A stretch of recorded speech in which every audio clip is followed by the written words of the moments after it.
Todd Landman.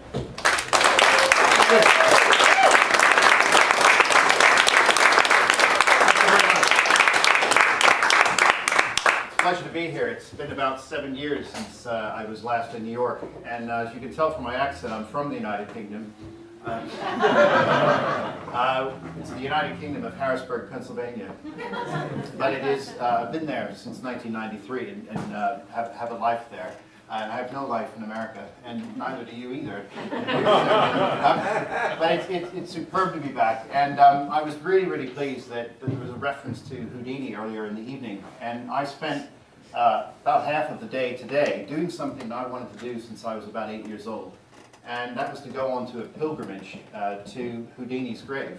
And so I found myself this morning in Cypress Hill. We took the train out there this morning, and then the long walk up the hill to the Hungarian section of all those mausoleums and graveyards, and we found Houdini's family plot. And it's looked after by the Society of American Magicians, because it was actually, ironically, subject to some vandalism over the years. But the whole family there, his brother's there, his mother's there, his father, etc. And I spent some time thinking about Houdini, not only the eschatology and the King of Cards piece, but also when his mother died, he was so deeply distressed about that event that he contacted a number of spirit mediums to see if he could communicate to his dead mother beyond the veil, as was described at the time.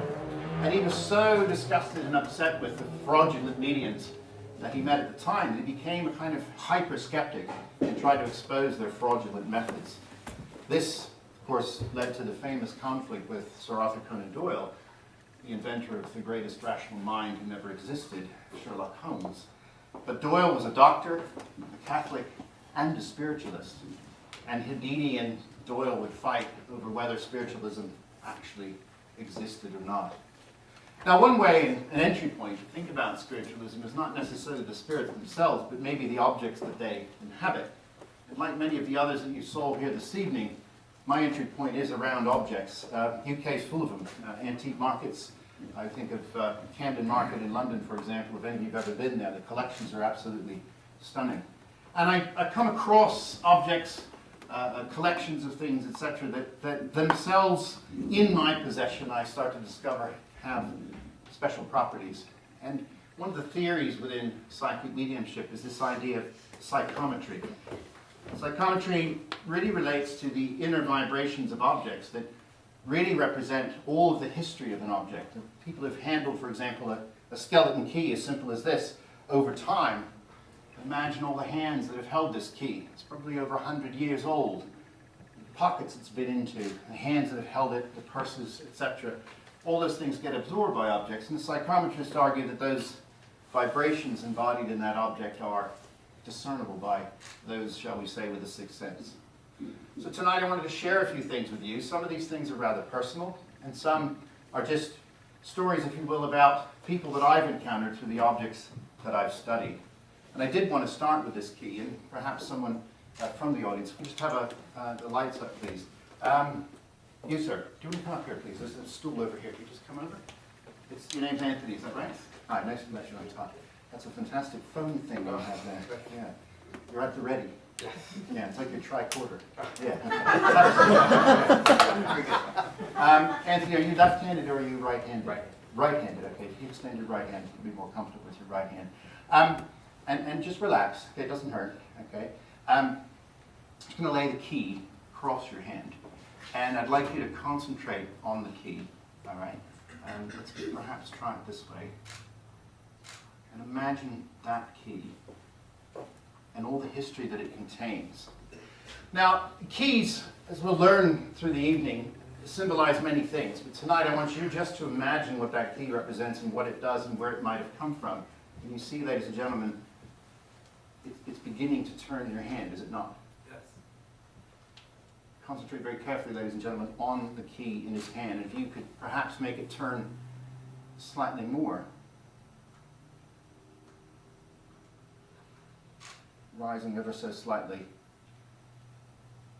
from a flat position to a slightly raised position. Now you too, Anthony, may have the same sixth sense that I possess, but that's rather impressive, ladies and gentlemen, that someone who I've never met before until this evening and pick up an object brought here from London in Camden Market and produce that very subtle but discernible effect. Thank you very much. Now, I want to stay with you, Anthony, and I'd like you to make a fist around the key. Wonderful. And imagine the history of the key now seeping into your hands, up your arm, across your shoulders, into your heart and your chest.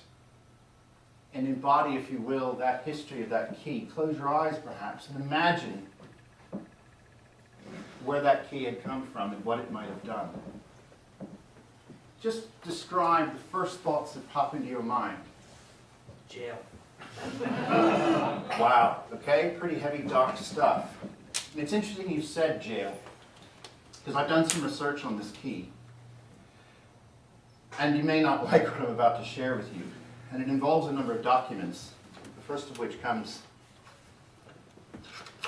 a letter, which I'll read out a little bit. I don't want to describe all of what I read here, but it's basically directions as to the care of patients. Now, if you know anything about British history, let's just say that the British government and the health establishment were not always kind to those who they described as the pauper insane. These were people who were so poor that the state didn't know what to do with them, and they put them in mental asylums. And they often locked them away for many, many years. You can open your hand now. I think you're getting a bit worried. That's fine. You can just rest your hand there. That's great. And there's an issue really of social justice here, Anthony, because often when people were so poor, they would wander the streets begging for money and would become a public nuisance, and the state would then lock them up. Now, this letter comes from London County Council, and the address is Colney Hatch Mental Hospital, New Southgate, N11. It was actually in Middlesex County.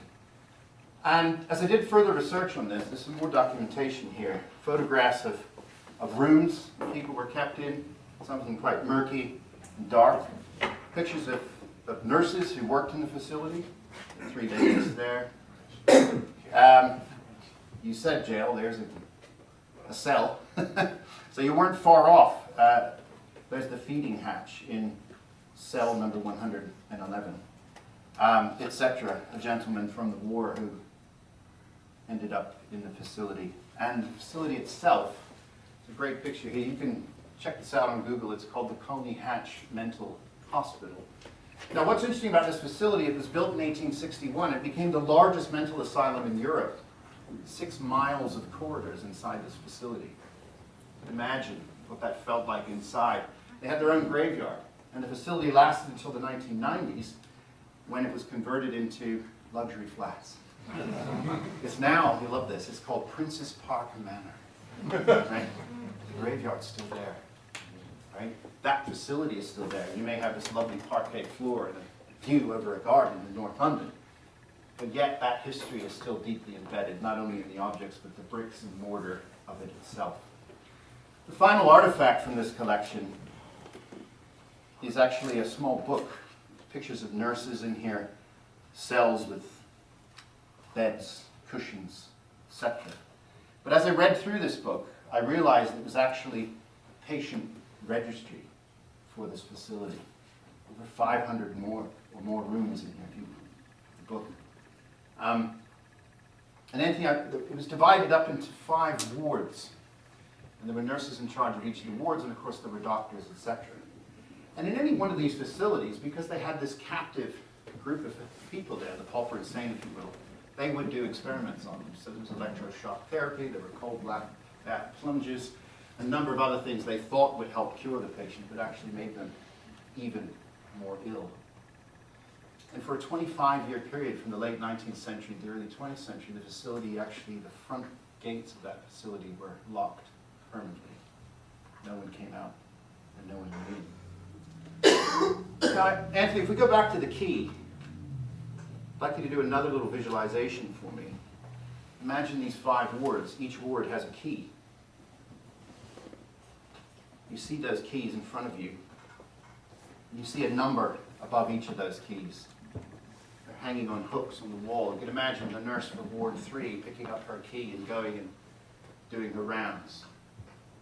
You now are the test you as the matron. You're in charge of all the nurses. Would you like that? Sure. Excellent.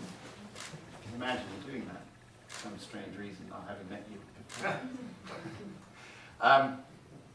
Take 3 keys off, one from any of the 5 books, and note the number that those keys come from. So you could have 1, 3, 5, 2, 4, 1. Any 3 keys with a different number for each key. Does that make sense to you? Yes. Great. So now you have 3 digits in your mind. You may mix up those digits in any way. So you can have 3, 4, 1 or 4, 3, 1 or whatever numbers you have in your mind. But we have a 3-digit number. All the numbers are different from one another. Does that make sense to you? Fantastic. So you now have a number in your mind. Fixate and focus on that number, please, and then open the patient registry. You will see that there are numbered rooms in that registry. Over 600 rooms. You have a number in your mind. You've not communicated that number to me at all. And yet you're going to use that number because that number corresponds to a cell that you're going to go to. Ladies and gentlemen, walk with me in the Mind Palace in Holy Hatch Mental Hospital. Imagine the dank corridors, the grills on the windows, the screams of pain and anguish that come from the rooms. And Anthony now has that room in his mind. He's looking at details from the patient registry. Am I correct? Okay, audible confirmation would be helpful. Yes. Excellent. Anthony, you're looking at the details of that room, and I'm going to start to ask you some questions. I get the very strong presence of a male force within that room. Is that correct? Male. No. Very forceful male next to your room. Just look down one or up one. You'll see there's a forceful male roughly in his 40s. Does that make sense to you? Yes. He's got an E in his name. Yes. Is it his first name? Yes. Correct. He's so forceful and so sort of violent and angry next to the room you're looking at. We'll speak about that room in a minute, but this powerful man needs to be restrained. If you look at the facing page, you'll see that there's a note from one of the nurses that says restraints. Does that make sense to you? Yes. Thank you. Now, let's get back to the room that you landed on. You walk the corridors in your mind, you got to that room, and there's a woman in that room. Her name is Lou or Louise or Luella, something with an L in it. Is that correct? Yes. Amazing. She's in her 30s, am I correct? Yes. Wonderful. And she's fragile, infirm, quite weak.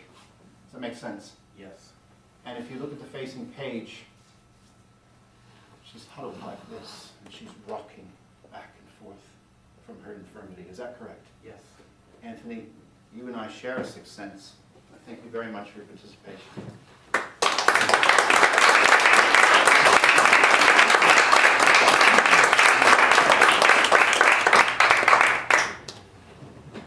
It's haunting and it's dark. And it doesn't get much lighter because this is the week of Halloween. All Hallows Eve, when we, I think, celebrate like the Mexicans do in the Day of the Dead, those that have passed. We remember them. Some of you may even communicate with them, but nevertheless, it's an important week in the calendar of a magician. I came across another set of objects, and this one very, very fascinating more than anything. It started with this box and that newspaper. Again, acquired by me over one of my passings through London. But what was inside this box? I realized that it was a bit like a time capsule. Because inside this box are a series of objects, and like any good psychometrist, I started to handle them and feel their presence and feel the history. But more importantly, inside the time capsule is a small diary. And that diary comes from a young boy who's only 10 years old. And he assiduously wrote down what happened every day in the year of that diary, which is 1940. And I studied that diary. I read it day after day because I was fascinated with the mind of a 10-year-old boy in 1940 in England. Turns out he's from Leeds in Yorkshire. Now imagine the history of Britain in 1940 for a young boy who's only 10 living in Leeds. Just inside Leeds was the Avro aircraft manufacturing plant, the largest in Europe. They made the Lancaster bombers, and they made transport aircraft for the war effort. We find in his diary in September of 1940 the early air raids from the Luftwaffe that came over Leeds as a prelude to even worse air raids that came in July of 1941. And in this diary, we learn that the young boy's name is Roderick. And the amazing thing about this boy is one day there could be an air raid, and the next day he writes down, did my maths, meaning he was studying maths, as we say in England, maths with an S, doing his homework for school. Other days he practiced the piano. On Saturdays he got his favorite comic, the Mickey Mouse Weekly. Here's one from February 24th, 1940. Young Roderick would read this every week. He'd go to the pictures. More amazingly, some of the entries in the diary, he says, we trained for a gang fight. And then the next day he said, we had the gang fight, and we won. He's 10. It's an extraordinary portrait of a young boy. Roderick, his dad, was part of the LDV, which is the local defense volunteers. So they mobilized locally and build bomb shelters waiting for the air raids during that time, which is just after Hitler invaded Poland.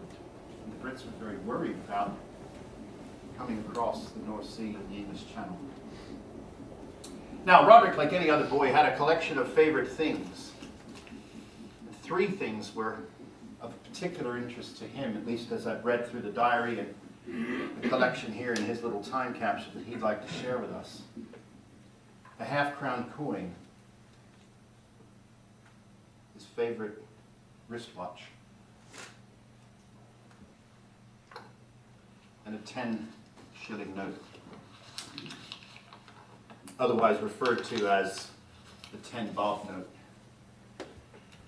I was reminded of, on social media the other day, I wrote down 10-bob notes. I'm only a British person to know that. Sorry, I can read. Americans can do that. I wonder if someone could join me. Maybe someone from the back. I'm going to do that thing that academics do, because people in the back tend to look down. Oh, hope he doesn't pick me. So, let me see if I can find someone more amenable to joining me up here. You, sir, right there. Could you join me, please? Thank you.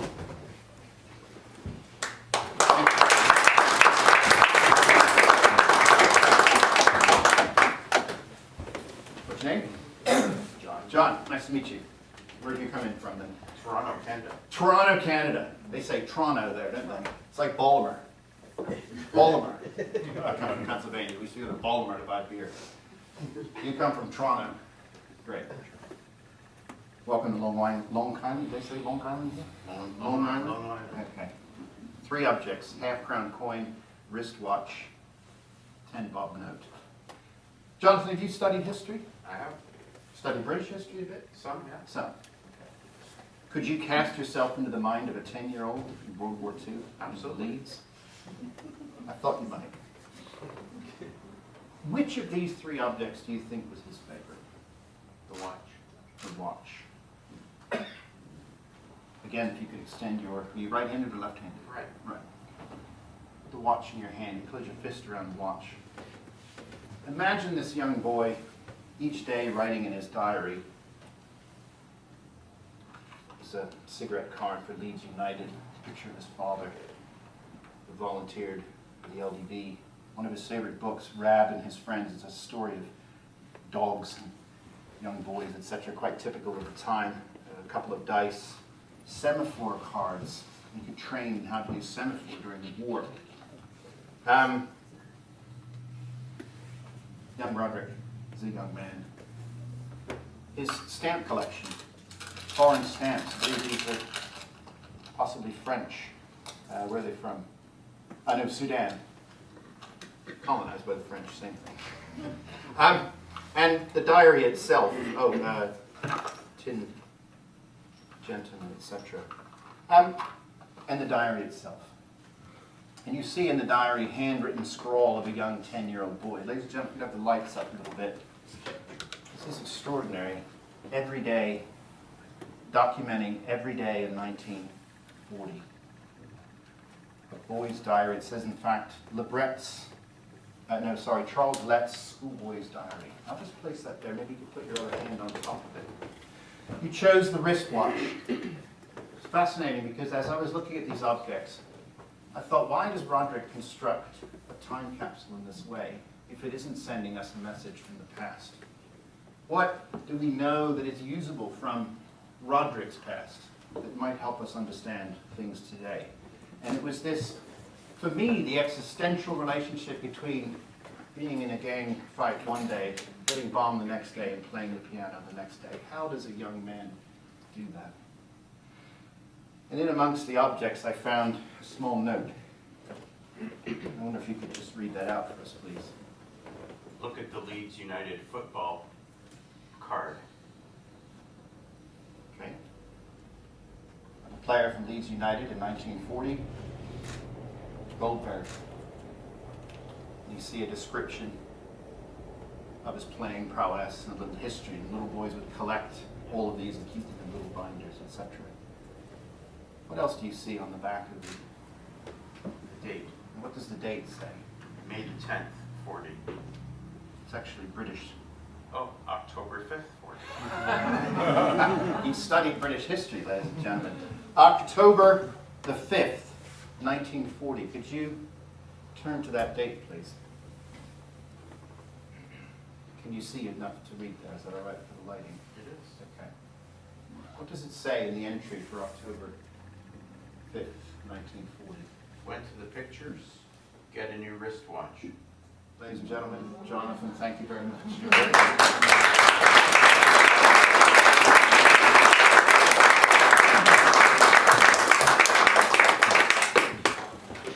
Thank you for that. I'd like to complete with a personal story, if I may.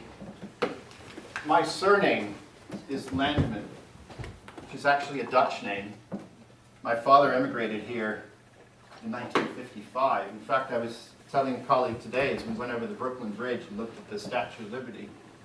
When I was last here in New York, I visited Ellis Island, and it piqued my curiosity about my father's journey to America. And I went on one of those ancestry.co.uk websites. Of course, they tease you with documents so that you buy the full subscription. And I found his entry papers when he came into the US. It was fascinating just to see his name in a little spreadsheet, if you will, a grid with his date of entry, etc. And my grandfather, my father's father, remained in the Netherlands. He was an architect. In fact, he designed public buildings, mostly in the Netherlands. And if you Google the town of Boskop, he actually designed the City Hall. And it was built in 1928, and that is still standing to this day. And my grandfather bequeathed a number of objects to the family upon his passing. Here he is, we call him Opa, which is the Dutch name for grandfather. Opa Landman, and this is the 1st Regiment Artillery in World War I. He looks fantastic in that uniform. And Opa left us with a letter and a couple of other things that I'd like to share with you this evening. The first object that he left was a small book.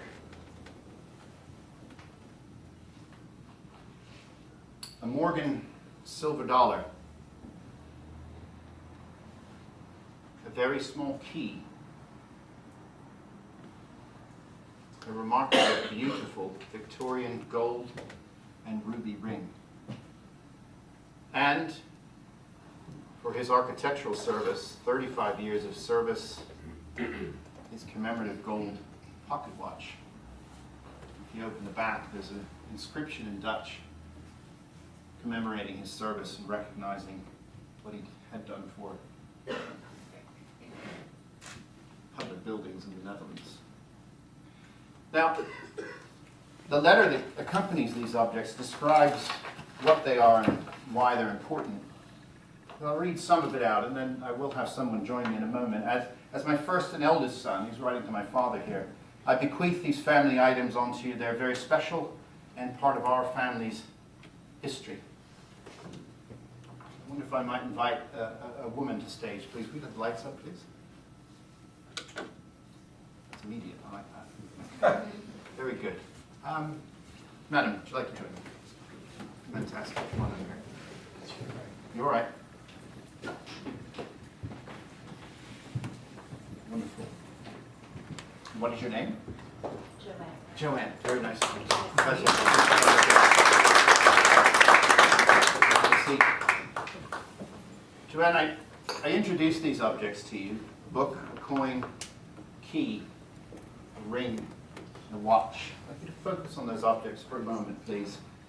And from closest to farthest away, I'd like you to think about that which interests you the most would be nearer to you, and that which you have no interest over would be farthest away. And you may reorder those objects in any way that you see fit.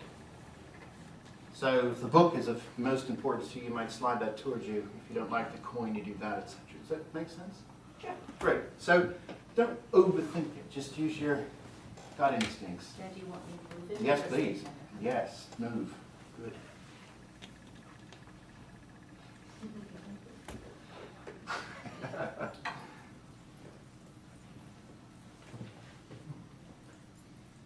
And you're content now with that order. Yes. Do you alphabetize your spice cabinet? No. Very good. You were very deliberate, weren't you, in that ordering? I'm going to read a bit more from the letter. Okay? It says here, this book is a miniature copy of The Tempest from Shakespeare, and it signifies knowledge and magic. The coin is a Morgan silver dollar from the United States and signifies personal wealth and good luck. The key is from an unknown source in the family and signifies the secrets that all of us possess. The gold ring with the ruby signifies commitment and trust. Interesting. And the watch signifies time, order, and progress. Keep the trains running on time. The owner of the factory would time the workers, right? How does that feel in terms of how you've arranged these things? You put great significance on commitment and trust, yet there's a distant mysteriousness about you that stays locked away. Magic is quite far away from you. Power, knowledge, and magic. Material wealth somewhere in the middle. Time, order, and progress closer to trust and commitment. How does that make you feel? Pretty good. Excellent. Right, you're going to stay where you are, okay? You're going to become my great adjudicator, all right?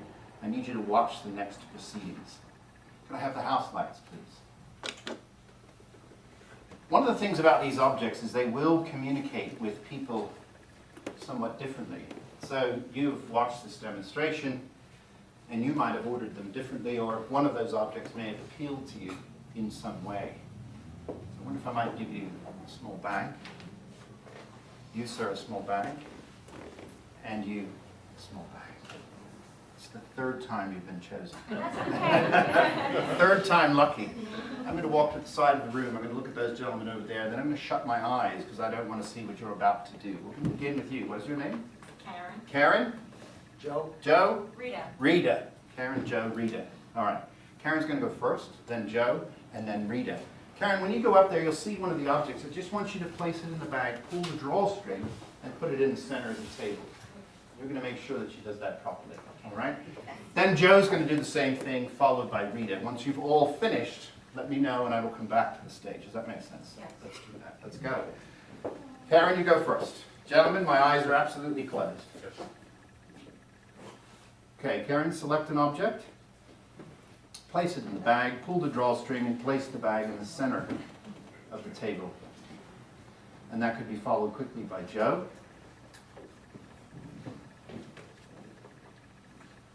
And finally, Rita. Adjudicator, have they duly carried out their responsibilities? Excellent. So may I return to the stage? Gentlemen, may I open my eyes? Yes. Thank you. Excellent. Now, the psychometrist is one who, as I said, can detect not only the historical deposits, if you will, from the transcendence of history and people and objects, but also recent handling. Okay? What if you just mix those bags up for me a little bit? This is kind of a double-blind experiment, because I had my eyes closed there, the bags are opaque and black here, and now they've been mixed on the table. Great, thank you very much for that. Start with this bag. The key, mysterious, holding secrets. Second object is the ring. And finally, the third chosen is the book. A psychometrist, simply by picking up the object, can know the last person who held it. I don't know if this was a subliminal suggestion or not, but for some reason the ruby itself attracted our young reader. Ruby and Rita, am I right? Thank you very much.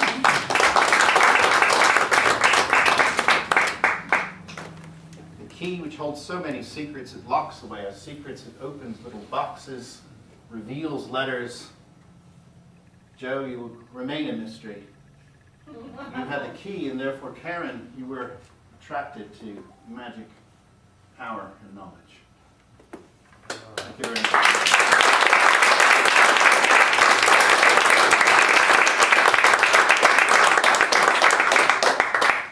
Ladies and gentlemen, I read on. My grandfather says, keep them well and use them responsibly. People will be drawn to them and will make sense of their significance differently, but respect their choices and understand their own appreciation of their significance in their lives. This significance will manifest itself in two ways, through a range of personal preferences and through one object that means the most to them. You will know these things as you spend time with the objects and feel their vibrations. Could you pull back one of the objects, please? Sorry, up to three. Sorry. Oh, okay. Wonderful. I'm going to put the ring in my left hand, the book in my right hand. Once again, using your best gut instincts. Don't even think about it. Say left or right. First thing that pops into your mind. Left. Fantastic. Thank you very much. I now finish reading the letter. Finally, of all the objects, no matter where you find yourself, the ring has the most power, which will inevitably draw the attention with whomever you share these objects. Now, the deep skeptics in the audience will say, he just said ring.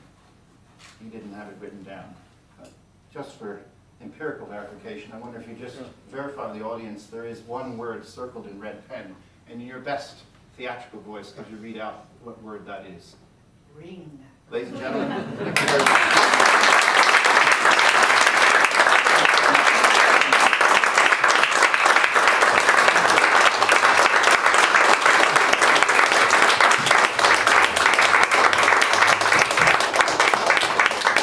I'm going to go back to Houdini's grave, so I'll see you then.